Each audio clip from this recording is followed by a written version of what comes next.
Sobat Maestro, sesaat lagi kita akan mendengarkan program acara Renungan Hari Sabat bersama Advent Vision Media Ministry yang dibawakan oleh pendeta.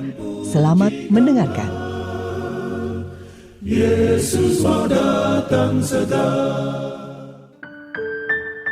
Selamat pagi dan selamat Sabat, saudara-saudaraku yang dikasihi oleh Tuhan.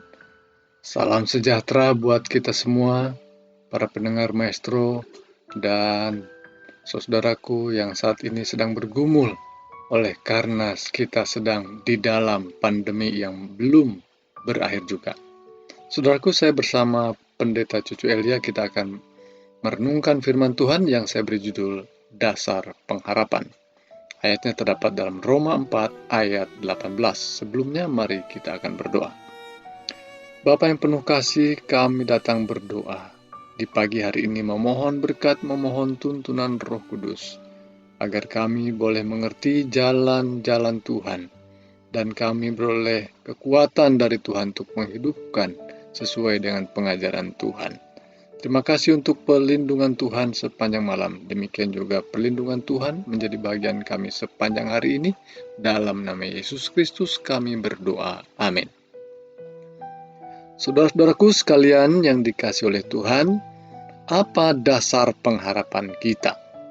Roma 4 ayat 18 mengatakan, sebab sekalipun tidak ada dasar untuk berharap, namun Abraham berharap juga dan percaya bahwa ia akan menjadi bapa banyak bangsa, menurut yang telah difirmankan, demikianlah banyaknya nanti keturunanmu. Saudara-saudaraku yang dikasihi oleh Tuhan, pada hari-hari belakangan ini tentu kita masih berada lebih banyak di rumah.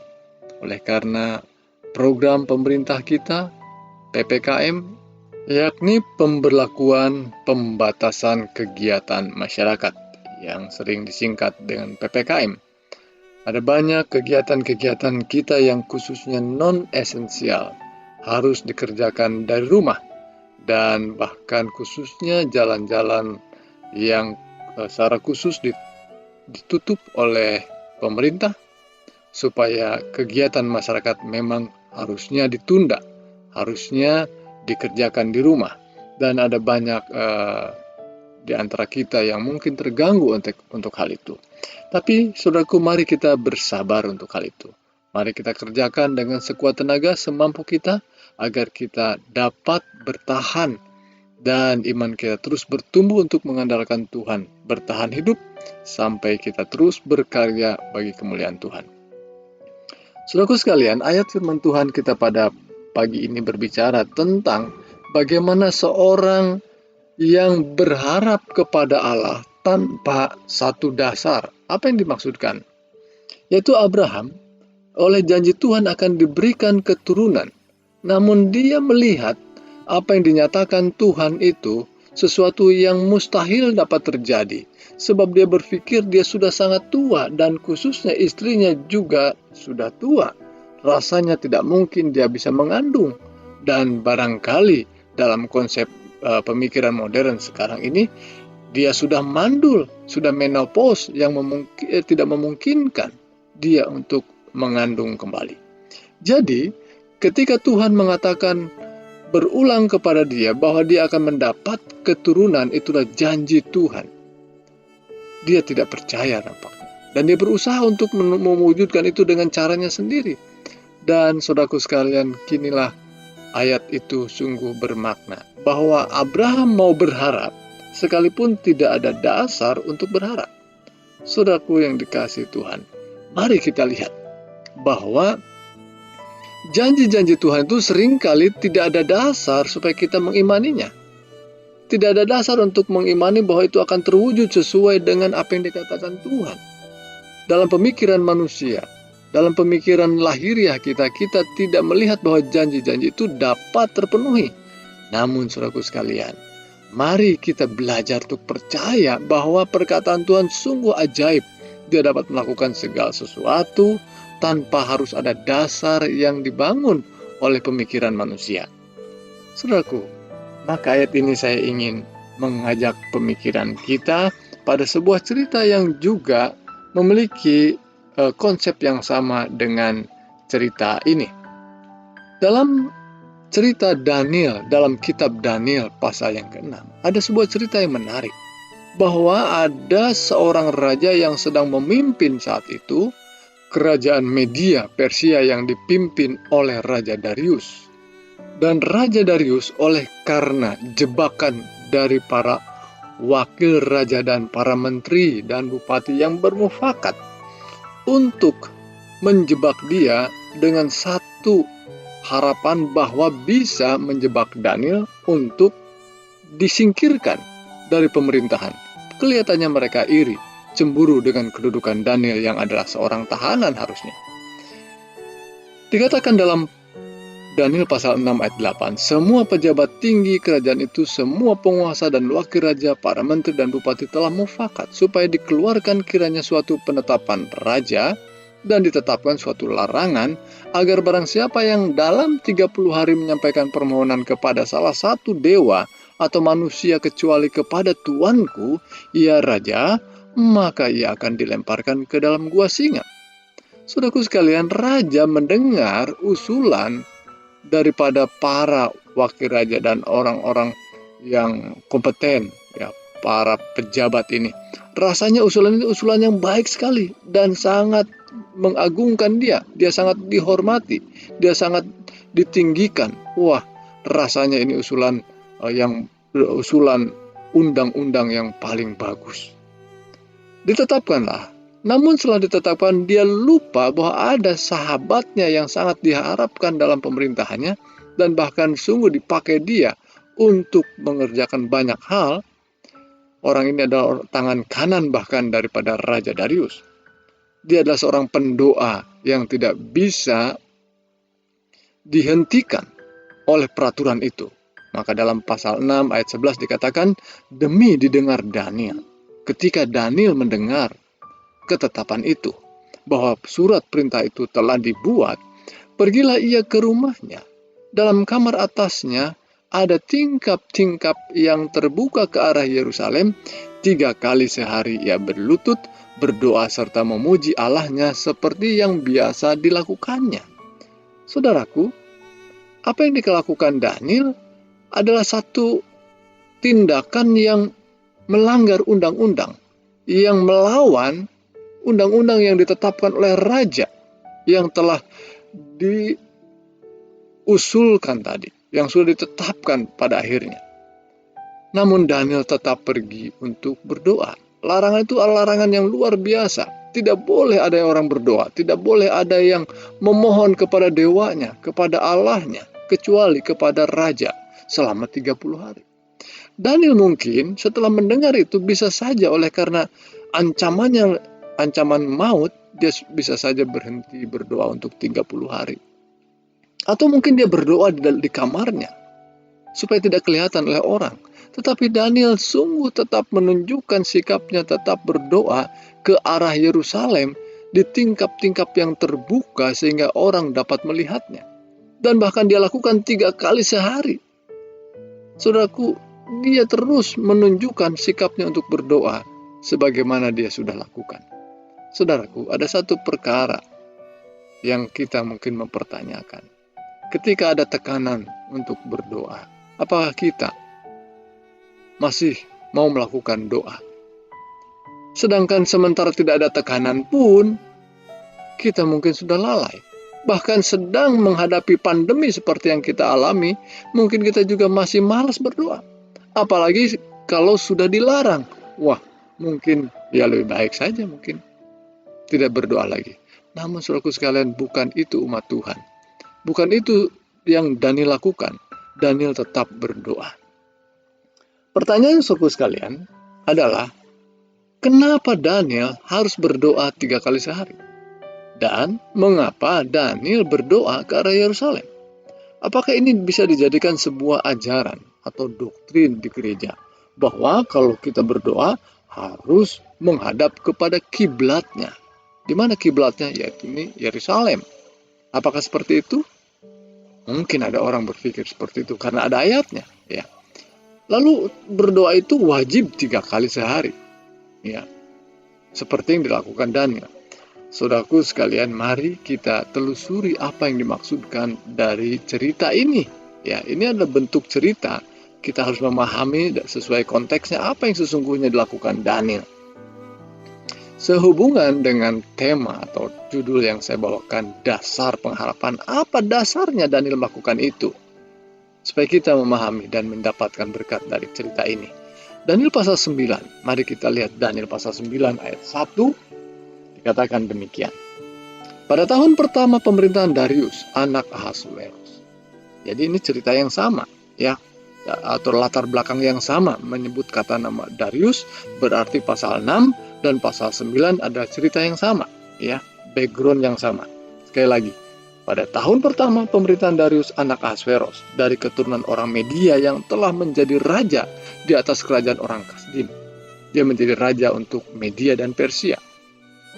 Dan ayat 2, pada tahun pertama kerajaan itu, aku Daniel memperhatikan dalam kumpulan jumlah tahun yang menurut firman Tuhan kepada Nabi Yeremia akan berlaku atas timbunan puing Yerusalem, yakni 70 tahun. Lalu aku mengarahkan mukaku kepada Tuhan Allah untuk berdoa dan bermohon sambil berpuasa dan mengenakan kain kabung serta abu. Lihat, inilah jawabannya, saudaraku sekalian. Kita tidak perlu susah untuk mencari jawaban dari berbagai sumber literatur lainnya, karena Alkitab menjawab, ya, berbagai pertanyaan yang mungkin kita sulit kita dapatkan. Kitab Daniel sendiri memberikan jawabannya, mengapa Daniel berdoa ke arah Yerusalem.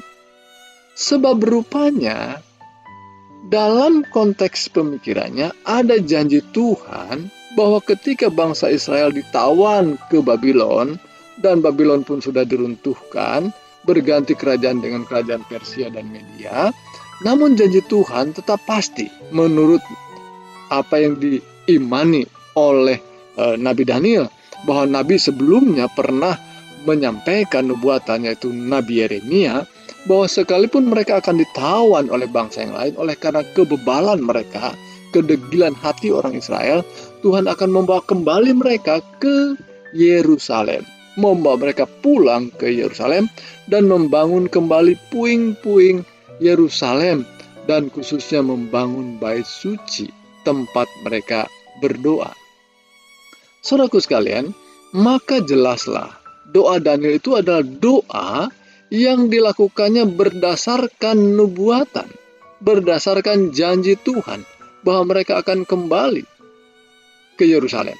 Namun setelah sekian lama, sudah 70 tahun akan berakhir ini, tetapi tidak ada tanda-tanda Tuhan akan membawa pulang ke Yerusalem.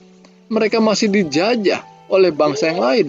Walaupun bangsa Babylon sudah tumbang, tapi bangsa yang lain, Media Persia, sudah menguasai mereka. Jadi Daniel begitu terbeban untuk berdoa kepada Tuhan. Dan Daniel pasal 9 isinya hampir seluruhnya berisi tentang pengampunan atau permohonan pengampunan dosa.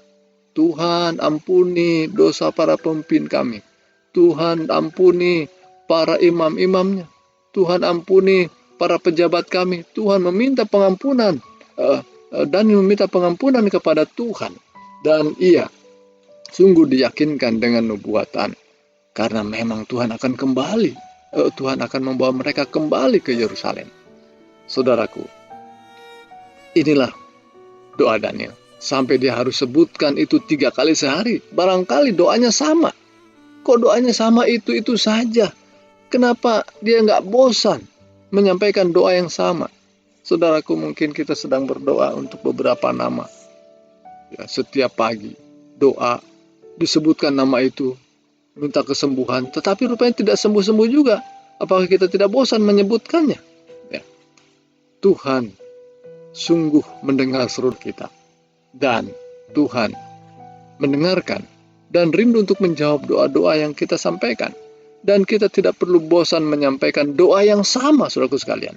Karena Daniel memberikan contoh pada kita. Dia 3 kali sehari berlutut, berdoa serta memuji Allahnya.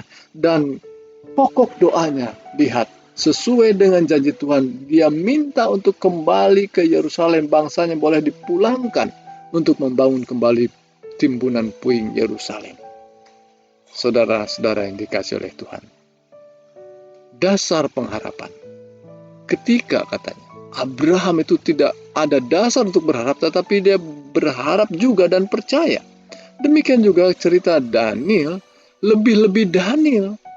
Ya, Daniel itu memiliki dasar. Dasarnya adalah janji Tuhan.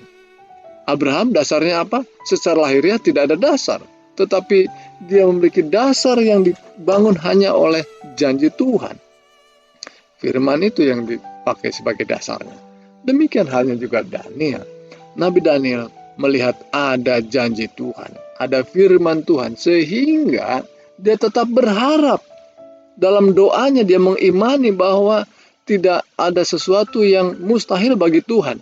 Sekalipun secara lahiriah tidak ada dasar untuk berharap. Bagaimana bisa berharap? Kita masih dikuasai oleh bangsa yang lain, tetapi Tuhan punya cara yang terbaik. Daniel menyampaikan permohonan itu kepada Tuhan. Dan pada akhirnya, Tuhan memberikan jawaban. Secara singkat cerita ini bahwa Daniel meminta kesempatan untuk menyampaikan permohonan. Dan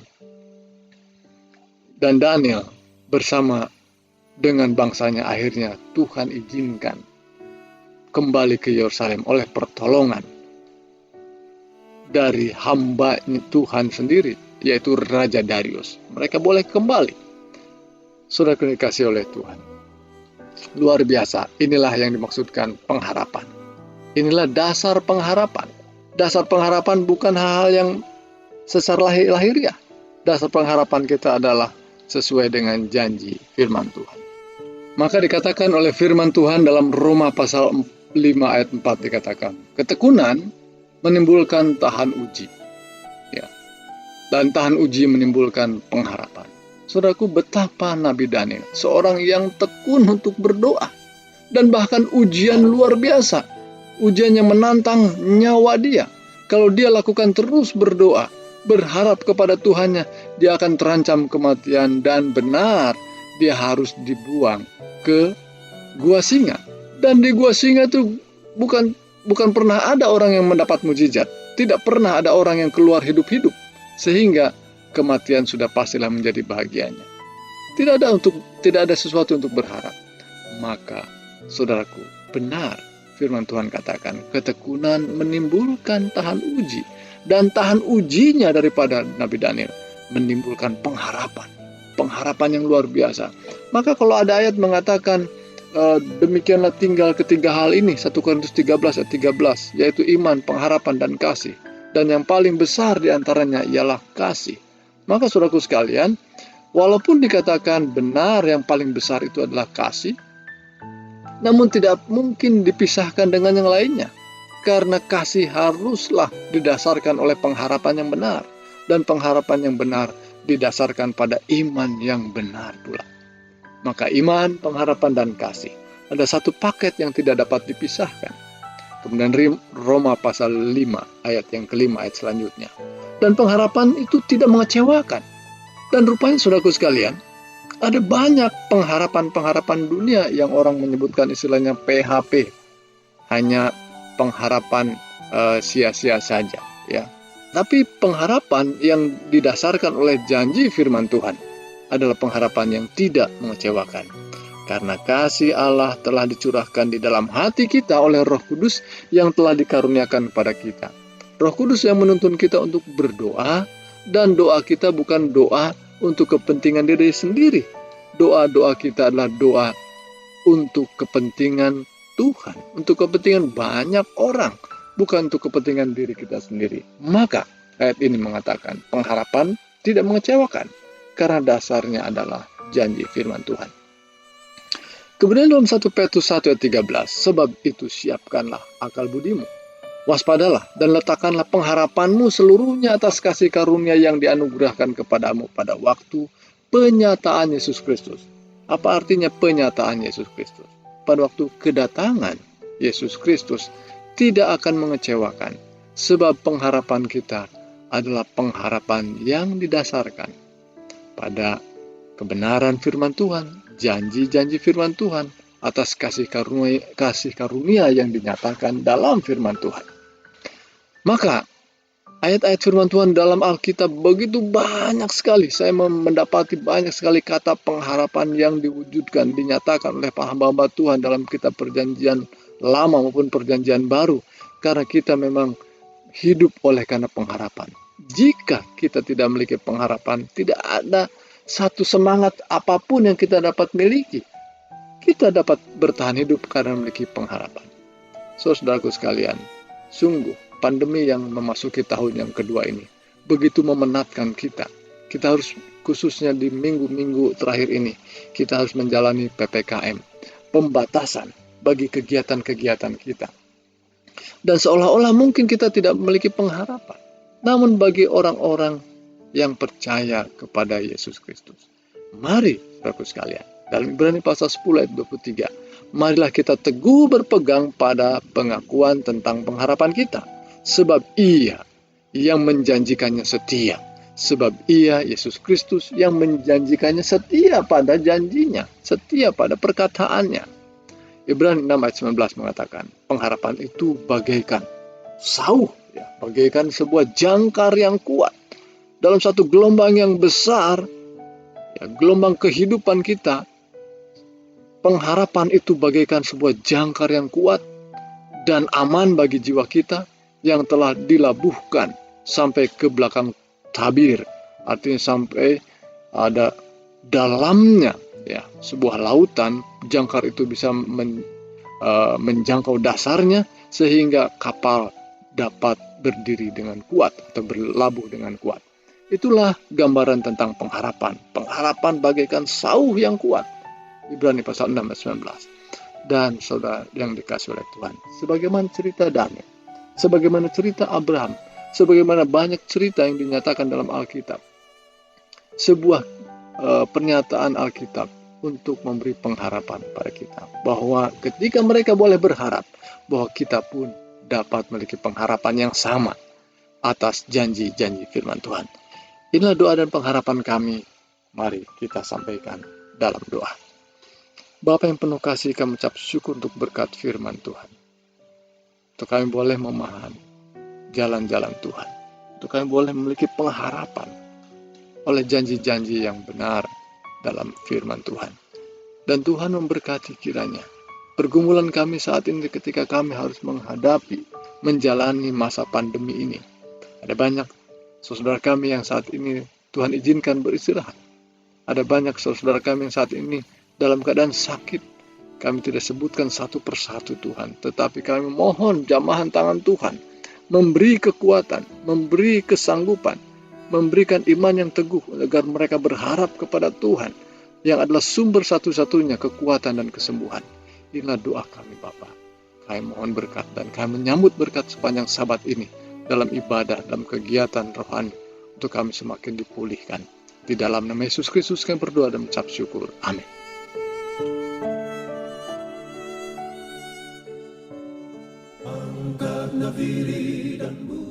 Sobat Maestro, Anda telah mendengarkan program acara Renungan Hari Sabat bersama Advent Vision Media Ministry. Untuk tanggapan pendengar, hubungi 087 888 777 689. Terima kasih atas kebersamaan Anda. Tuhan memberkati.